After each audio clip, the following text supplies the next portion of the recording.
My message is that we'll be watching you.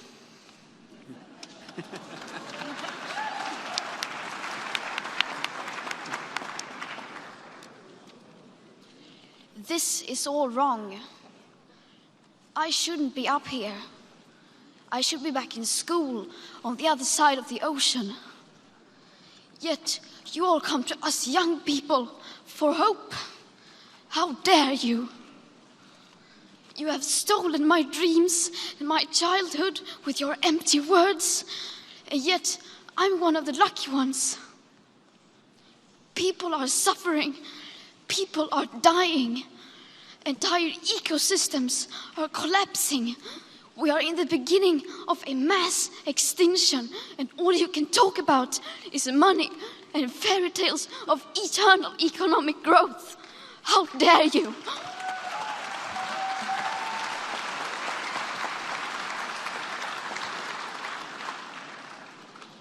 For more than 30 years, the science has been crystal clear. How dare you continue to look away and come here saying that you're doing enough when the politics and solutions needed are still nowhere in sight? You say you hear us and that you understand the urgency. But no matter how sad and angry I am, I do not want to believe that.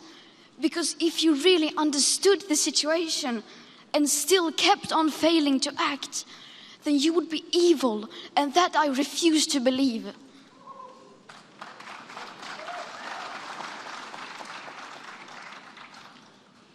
The popular idea of cutting our emissions in half in 10 years only gives us a 50% chance of staying below 1.5 degrees and the risk of setting off irreversible chain reactions beyond human control.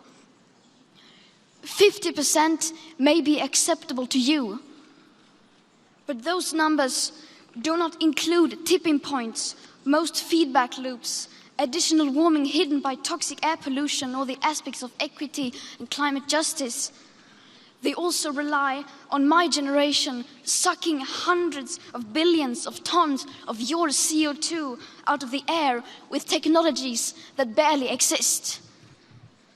So a 50% risk is simply not acceptable to us, we who have to live with the consequences.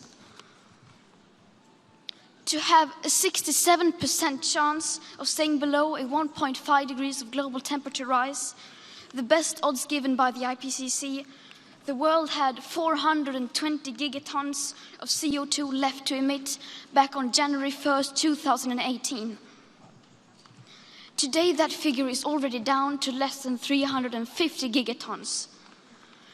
How dare you pretend that this can be solved with just business as usual and some technical solutions?